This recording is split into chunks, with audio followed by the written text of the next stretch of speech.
The Queen of Suns was once called Trash, but when her enemies came crawling to her palace gates, begging for mercy, you won't believe what she did next. From ashes to royalty, this story will leave you speechless. Watch till the end. The twist will break your heart and heal it. In the blazing village of Gamburu, where boys were blessings and girls were burdens, a baby girl cried out under a red moon. Her name was never spoken. Her father, Bakuru, the proud chief of camel traders, turned away in disgust the moment the midwife announced, "It's a girl." Without a smile, without even looking at her, he spat on the ground, shaking his head.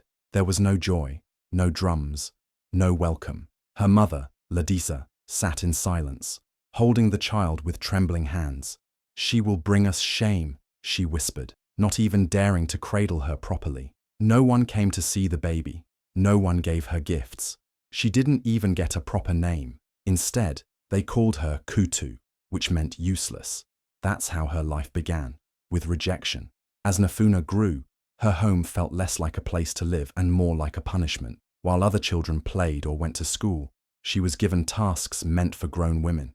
At 5, she was already fetching water from the deep village wells. At 7, she was tending fires. Her tiny hands burned from cooking for those who never spoke kindly to her. Her older brothers, Obita, Kalai, and Runji, mocked her daily. If she cried, they laughed. If she spoke, they silenced her. Her sisters were married off one by one, sent away with beads and songs. But Nafuna stayed behind, treated like a stray animal. She was never invited to sit at the table. Her food was whatever was left. Her bed was the cold ground near the back door. When guests came, she was hidden. When visitors asked about her, Bakuru simply said, "She's no one." No birthday was celebrated. No kind word ever reached her ears. And yet, Nafuna never fought back. She simply watched. She learned the rhythm of rejection like a song. But deep inside her, something stronger was forming. Not hatred, not weakness, but silence. The kind that waits and listens. The only time she felt alive was when she ran barefoot into the open desert, far from the angry eyes and harsh hands. There, beneath the blazing sky, she'd whisper her name softly to herself. Nafuna, not Kutu, not useless. Nafuna. But every time she returned home, that name disappeared. She became invisible again. Just a girl, just a mistake. One night, after serving food she didn't get to eat, she overheard Bakuru speaking to another trader. If only she had been a boy, she could have helped with the camels, but now she's just extra mouth. That night, Nafuna didn't cry. She just stared at the stars, wondering if they knew her name. She didn't know it then, but the same stars that watched her in silence were already shifting, already waiting for the day the girl called Kutu would rise higher than all of them. She was born unwanted, but destiny had already chosen her. By the time Nafuna was 7, her family had given up on her completely. Her father, Bakuru, decided she was too much of a burden to even stay under the same roof. So, he sent her away to live with a distant cousin, a woman who treated her no better. She was nothing more than an unwanted child, constantly blamed for things she didn't cause. At 10, when a fierce storm tore through the village and destroyed the hut, everyone pointed fingers at Nafuna. They said she was the curse, the one who brought misfortune wherever she went. But the breaking point came at 11. After years of neglect, Bakuru made it official. With a cold stare he told her, "You're no longer my daughter." He handed her a sack filled with dry bread, no love, no words of comfort, and told her to leave. With no home, no family, Nafuna was cast into the unforgiving desert. She walked for days across the red dunes of Onkoro, the burning sand scorching her feet, the wind stinging her face. Vultures circled above her, hungry for whatever remained of her spirit. But Nafuna didn't die. She didn't know how, but she kept moving, kept breathing. She had no choice. In a world that had abandoned her, the only thing she could hold on to was the strength in her own legs, the fire still flickering inside her heart. As she stumbled deeper into the desert, weak and weary, she thought of nothing but survival. Then, when all hope seemed lost, she found something she hadn't expected: people. A nomad caravan, led by an elderly woman named Zamora, appeared like a mirage. Zamora, draped in rich blue and gold robes, saw Nafuna before she could even speak. Her eyes, sharp and knowing, locked onto Nafuna's, as if she had been waiting for her all along. Without a word, Zamora walked towards her, her presence somehow bringing a calm to the chaos of Nafuna's world. She knelt down and looked into Nafuna's eyes with such intensity that for the first time in her life, Nafuna felt seen. "You were not born to be forgotten," Zamora said, her voice like a whisper carried on the wind. It wasn't just a statement, it was a promise that Nafuna wasn't just a discarded soul, drifting in the desert to be forgotten by time. There was something more for her, something bigger, waiting beyond the dunes, beyond the pain. Zamora didn't know what had happened to Nafuna, but she knew one thing for sure. Nafuna had a purpose, a destiny yet to unfold. In that moment, Nafuna realized something deep inside her. She wasn't just surviving anymore. She was being guided by a woman who had seen something in her that no one else had, something powerful, something unstoppable. And so, under the blazing desert sun, Nafuna's new life began, not as a forgotten child, but as someone with a future. And that future, it was hers to take. Zamora took Nafuna to a place unlike any she had ever seen, a secret hidden village known as the Sanctuary of Atura. It was a sanctuary ruled by powerful women who were warriors, traders, and leaders. The air was thick with the wisdom of the ages, and the ground hummed with the energy of those who knew their worth. These women had built an empire, not through violence, but through respect, knowledge, and strength. Here, Nafuna began a new chapter of her life. The villagers saw something in her, a fire that matched their own. They welcomed her into their fold, teaching her everything they knew. But it wasn't just the physical strength they focused on. They taught her the art of diplomacy, the skill of trading, the power of words over weapons. The women of Atura had learned long ago that brains were just as important as brawn. But even as Nafuna trained in these ways, she didn't know that her destiny was being shaped by forces far greater than her. Deep within the heart of the tribe, there was a place known only to the oldest members of Atura, a sacred temple where the oracle, Ayanju, resided. Ayanju was a woman who could look into the future and see the threads of fate. One night, when Nafuna had turned 13, she was brought to Ayanju's chamber, a place filled with ancient symbols carved into the walls and the floor. The oracle studied Nafuna closely, her piercing eyes seeing straight into Nafuna's soul. Then, with a voice that seemed to echo from the depths of time, Ayanju spoke the prophecy that would change Nafuna's life forever. She, who is cast away for her womb, shall birth the wombs that birth nations. She shall rise with sons stronger than lions, and her name shall become thunder across kingdoms. The words hit Nafuna like a wave. She didn't fully understand them, but something deep within her stirred. The prophecy spoke of power that she had never known. It spoke of sons who would be stronger than lions, sons who would become leaders, warriors, and kings. It was a future beyond anything she had ever imagined, one where she would rise from the dust and become a force that could not be ignored. But Nafuna was not a girl to wait for things to happen. Instead, she threw herself into her training with renewed passion. She learned to ride horses with the grace of the wind, mastered swordplay with the precision of a hunter, and understood the ways of commerce and diplomacy as though she had been born for it. With every lesson, her confidence grew, and her spirit hardened like steel. As Nafuna trained, something changed in her. The girl who had been cast aside, who had cried for love and recognition, no longer existed. The woman who stood before the oracle was different. She was no longer a victim of fate. She was a force of it. She never cried again. The tears that once fell for her lost childhood were gone. Now, Nafuna's eyes were fixed on the horizon, her heart full of something new, hope, power, and a future that was hers to claim. Zamora, the wise matron of the nomad caravan, took Nafuna under her wing, treating her like the daughter she had always deserved. Zamora had no intention of letting Nafuna grow up like the girl from Gamburu, forgotten, unloved, and discarded. "No daughter of mine will beg," she would say, instilling in Nafuna the lessons of power, strength, and survival. Under Zamora's tutelage, Nafuna became something more than she ever could have imagined.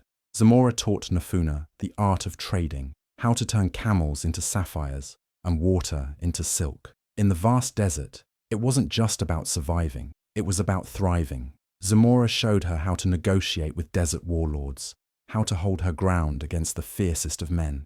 She taught Nafuna to silence a room with nothing but a glance, to command attention, to make deals that could shape kingdoms. In just 5 years, Nafuna became a force of her own, capable of reading people like an open book, spotting betrayal before it even had a chance to breathe. Yet, despite all the lessons, despite the new life Zamora gave her, Nafuna's past was never far behind.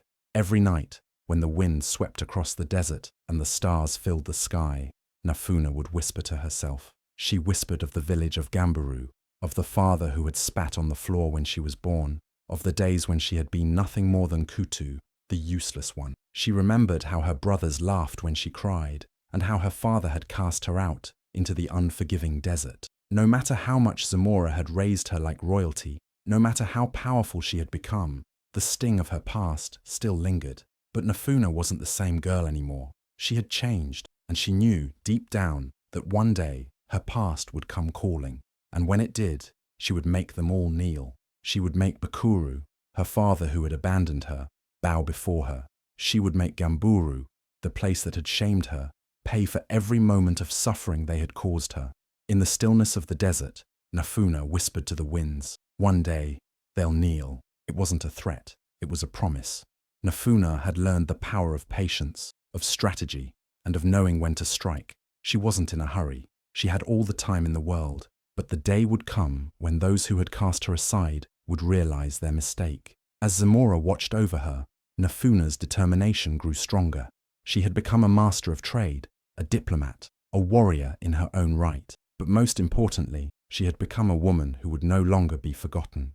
The winds carried her whisper far and wide, and the world, unbeknownst to them, was about to change forever. At 18, Nafuna stood on the edge of something both terrifying and empowering. It was time for the trial of Ember Stones, a rite of passage that every woman in the desert tribe of Itura had to undergo.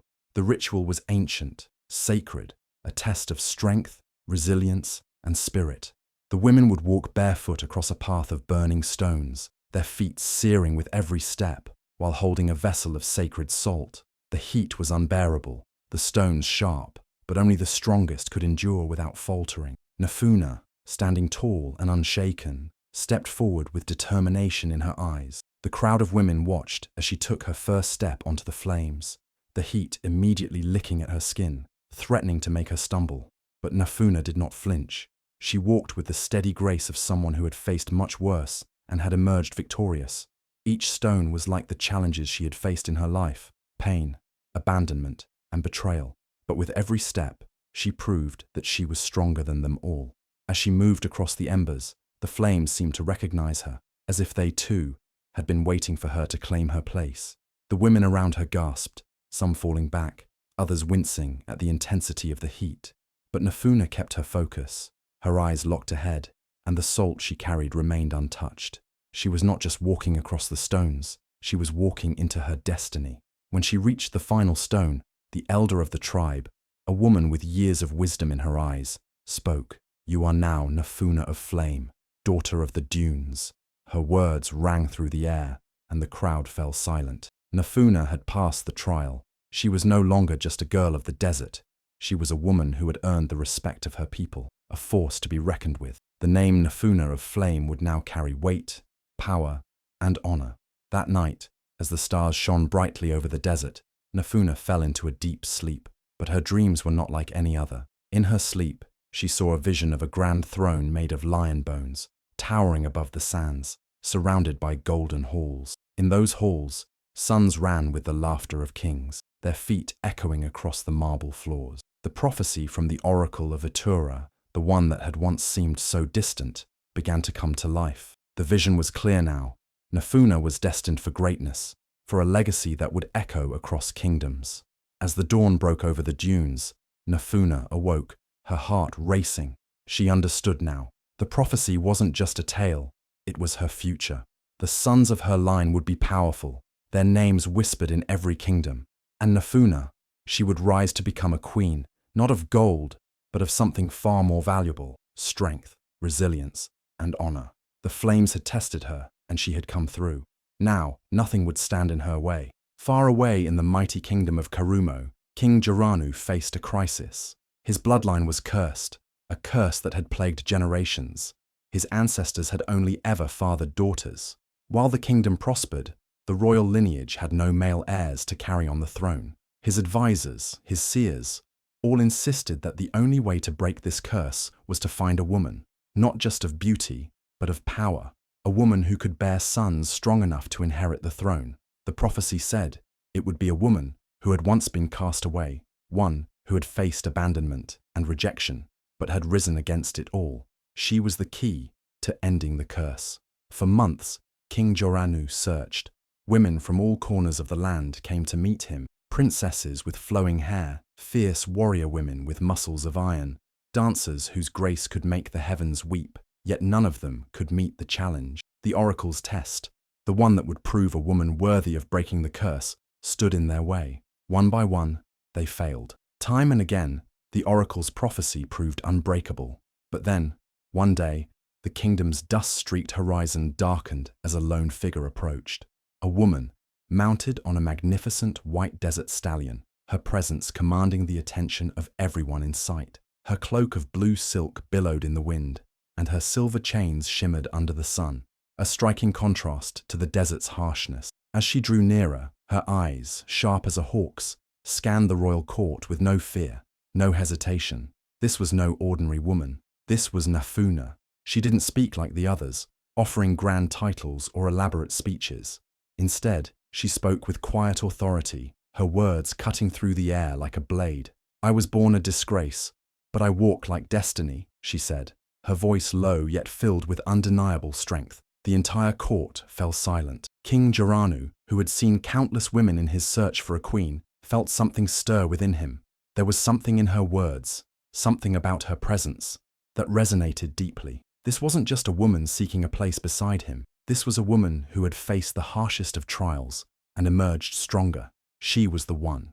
In that moment, King Joranu, who had never bowed to anyone, did something that shocked everyone present. He bowed his head to her. Nafuna, the girl once abandoned and cast aside, had become the woman who would end his kingdom's curse. Her words were not just a statement, they were a prophecy fulfilled. Nafuna's journey from the sands of abandonment to the throne of Karumo had only just begun. She had proven herself not only worthy of being queen, but destined to lead with strength and wisdom. The prophecy, once just an old tale, had come alive in her, and now King Joranu knew that she was the one who would change the course of his kingdom forever. The contest was set. Nafuna, the girl once cast away, was now the woman who stood at the gates of destiny. To claim the throne and prove she was worthy of becoming the future queen, she had to face the 3 trials of the throne. The trials were not for the faint of heart. They were designed to test the strongest, the wisest, and the most graceful. Nafuna had been prepared for years, trained by Zamora, and forged by the desert winds and her own fierce determination.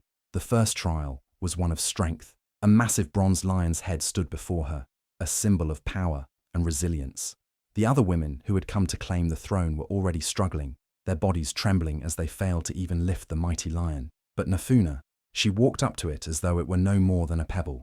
With a swift and determined motion, she gripped the lion's head and lifted it effortlessly. The crowd stood in stunned silence. Strength had been tested, and Nafuna had passed with flying colors. Next came the trial of wisdom. The veiled king, a mysterious figure cloaked in layers of riddles and secrets, posed a question that had stumped many before her. What walks without legs, speaks without a mouth, and can never be caught? The room fell silent. The other contestants faltered, trying to solve the riddle, but Nafuna's mind, sharp as a blade, cut through the puzzle in seconds. "Time," she answered confidently. The veiled king's eyes widened, impressed. Nafuna had not only passed the trial, but had done so with a speed and clarity that left everyone in awe. The third trial, grace, was the most perilous. A path of golden spears lay before her, each one gleaming like the sun's rays.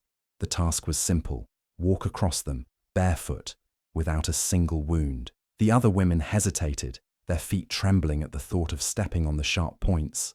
But Nafuna, with a calmness that only came from years of hardship, stepped forward. She moved with the grace of a desert wind, each step sure, each movement flowing as if the spears posed no threat at all. When she reached the other side, not a single mark marred her skin. The crowd couldn't believe their eyes.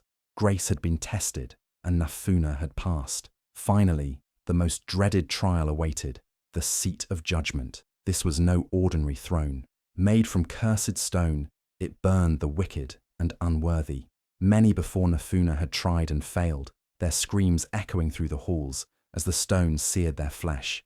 The air grew heavy with anticipation as Nafuna approached the throne. She didn't hesitate. With a calm determination, she sat. The flames from the stone roared to life, wrapping around her like a fiery serpent. The crowd gasped, but Nafuna remained unshaken. The flames licked at her robes, but not a single burn marred her skin. She sat as if she were meant to rule all along. The oracle, who had witnessed the trials, stood and proclaimed, "The Queen of Suns has arrived." In that moment, Nafuna, the girl abandoned and forsaken, had claimed her place as the rightful queen. She had passed the trials not just with strength, wisdom, and grace, but with the power of destiny itself. The kingdom knew that a new era had begun, one where Nafuna would rule with fire and strength as the queen who would birth nations and leave a legacy that would last for generations. Nafuna's marriage to King Jaranu marked the beginning of a new chapter, not just for her, but for the entire kingdom of Karumo. It didn't take long for the queen, once cast away and scorned, to prove the power of her destiny. Within 2 years, she gave birth to twin sons, Zanji and Malari, boys who were not only strong, but carried wisdom that surpassed their years. From the moment they were born, it was clear that the prophecy was becoming reality. The people, who had once seen Nafuna as nothing but dust, now sang her praises. Her name echoed through the streets, not as the girl abandoned by her family, but as the Queen of Suns. The song of the kingdom became, "She who was dust now wears the crown. She who bore shame now bears the kingdom's sons." Nafuna had transformed from the girl who was once discarded to the woman who now held the future of the kingdom in her hands. Her strength and resilience had led her to a throne that many thought she'd never sit on. The people no longer whispered about her disgrace. They now celebrated her triumph. Every day, her sons grew stronger, faster, and wiser, becoming the living symbols of her victory over the past. As time passed, the queen's family grew. By the 4th year of her reign, Nafuna had given birth to 5 sons. Each one was a reflection of her strength and the fire she carried within. The kingdom of Karumo thrived under her leadership, flourishing with prosperity and peace. The trade routes she had once dreamed of controlling were now under her command, and the peace treaties she brokered between neighboring lands ensured that her people lived in safety and wealth. But it wasn't just her rule that fascinated the people. It was the way she had turned the very shame that had once marked her life into a source of power. People from far and wide traveled to see the Queen of Suns, the woman who had been shunned but had risen to rule. Her story spread like wildfire, inspiring others who had been cast aside, teaching them that destiny could be rewritten, no matter how dark the past. Nafuna was no longer just the Queen of Karumo. She was a living legend. Her sons, Zanji, Molari, and the others, were destined to become rulers in their own right, and the kingdom would be shaped by their legacy for generations to come. Through her strength, wisdom, and the power of motherhood, Nafuna had defied all odds. The people no longer remembered her as the girl who had been born a disgrace. Instead, they saw her as the woman who had given birth to sons who would rule with strength, wisdom, and justice, sons who would continue her legacy long after she was gone. The Queen of Suns had not only given Karumo heirs, but she had given them a future. One dry and quiet morning, the gates of Karumo opened to a worn-out caravan. The people looked dusty, hungry, and broken. Among them was a face from a past Nafuna had buried deep, Bakuru, the same man who once spat at her feet, called her useless, and threw her into the streets like trash. Now, he was thin, weak, and his once proud eyes were dull with shame. His once thriving trade empire had crumbled to nothing. Gamburu, the village that turned its back on Nafuna, was in a deadly famine. Beside Bakuru stood Obita, his second wife, and Kalai, the girl who had laughed at Nafuna's pain. Now they were tired, barefoot, and trembling with hunger. They had traveled for days across the desert, not to boast, but to beg. They fell to their knees in front of the Queen of Karumo. They didn't recognize her at first. Dressed in royal silk, crowned in gold, surrounded by guards and respect, Nafuna didn't look like the scared girl they once abandoned, but she looked them in the eyes and said just one thing. "Do you still call me Kutu?" The words hit Bakuru like a storm. His mouth fell open, his knees buckled. "Nafuna," he whispered. His voice cracked as he dropped to the ground. "Forgive me, Nafuna. I was blind. I didn't know. Please, we're starving. Help us." Nafuna stood silent for a moment. The guards looked to her, waiting for her word. The whole court watched. Would the queen take revenge? But Nafuna didn't shout. She didn't punish. She didn't remind them of what they had done. Instead, she turned to her servants and said, "Feed them, give them water, let them rest." They were led to clean quarters, given food, new clothes, and medical care. Obita cried while eating. Kalai stared at the silk pillows, confused at the kindness. After 2 days, Bakuru returned to Nafuna, now full and stronger. He looked around the golden halls and said, "Let us serve here. Let us stay in the palace." Nafuna looked at him, her face calm but firm. "A queen never forgets," she said, "but she chooses what to remember." With that, she stood up and walked away, her robe sweeping across the floor like waves. No anger, no hate, just distance. The very daughter they had thrown out was now the one they depended on to survive. Word of that moment spread across the lands. People whispered of the queen who rose from dust, the queen who fed her enemies, the queen who forgave but never forgot. And in Gamburu, where once her name was shame, people now told her story to their daughters. "Don't laugh at the broken. One day she might be the one feeding you." And so, Nafuna didn't just become a queen. She became a symbol of strength, of grace, of power wrapped in mercy. Years moved like the desert winds, swift and silent. Nafuna, once the girl called Kutu, now sat upon the highest throne in Karumo. Her strength had become legend, her story sung in distant lands. She was no longer just Queen Nafuna. She had become the high matron of Karumo, the mother of kings. Her 5 sons, all born of strength and love, ruled kingdoms across the continent. Zanji governed the mountains. Molari watched over the rivers. The others led with justice, peace, and vision. Each son carried her spirit, her lessons, and her fire. The land thrived under their leadership. Trade bloomed. Wars stopped. People lived better lives because of the queen who once walked barefoot in shame. Nafuna's face was now stamped on golden coins. Her name echoed in marketplaces, temples, and schools. Mothers whispered it to their daughters at night. In cities far beyond Karumo, baby girls were named Nafuna, in honor of the woman who had turned pain into power. As she neared 60, her beauty remained, but it was deeper now, carved into her calm eyes, her wise words, and her gentle smile. Her hair had silver strands like starlight. Her hands, once calloused from rejection, now signed peace treaties and lifted crowns. Then, one quiet morning, the oracle returned, the same one who had once declared her queen of sons. He stepped into her palace, bowed low, and spoke words that made the room still. "You were born with no crown, but you became the queen whose sons carry kingdoms." The words settled like truth in the air. Everyone bowed, but Nafuna did not weep. She only closed her eyes and nodded. Later that evening, she climbed to the palace rooftop alone. The desert wind kissed her cheeks. She looked out across Karumo, the shining city she once entered as a stranger. Now, it was hers. She stood there silently, remembering it all. The days she begged for food, the cold stares, the word Kutu thrown like dirt at her name, the pain, the fire, the tests. She remembered Bakuru's eyes when he begged. She remembered the seat of judgment, the flames that did not burn her. And then, she smiled. From Kutu to queen, from disgrace to dynasty, from dust to destiny. She had walked a path no one expected her to survive. But she didn't just survive. She rose, ruled, and reshaped the future. Nafuna's story became more than history. It became a lesson, a reminder to every soul cast aside, every girl told she was nothing, because what the world throws away today might wear the crown tomorrow. And so, her legacy lived on, not just in palaces or in sons, but in every heart that dares to rise from the dust. Because queens aren't always born. Sometimes they are built from broken pieces. If this story touched your heart, take a moment to breathe it in. Nafuna's journey is not just hers. It is a mirror for every soul that has been laughed at, stepped on, or forgotten. She was called worthless, abandoned by those who should have loved her, and left to suffer in silence. But she didn't stay down. She rose from the dust, carried her pain with grace, and turned every scar into strength. Her story reminds us all, you are not your past.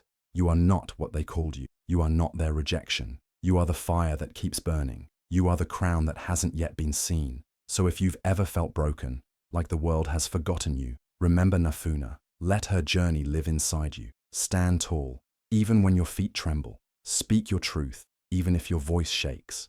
And believe, yes, believe, that what is meant for you will find its way, no matter how far it has to travel. If you found inspiration in Nafuna's story, please like this video, share it with someone who needs hope, and subscribe to our channel for more powerful African tales that heal, teach, and empower. Your support helps these stories live on, giving voice to the unheard and strength to the silent. Thank you for watching. Never forget, from dust, destiny can rise.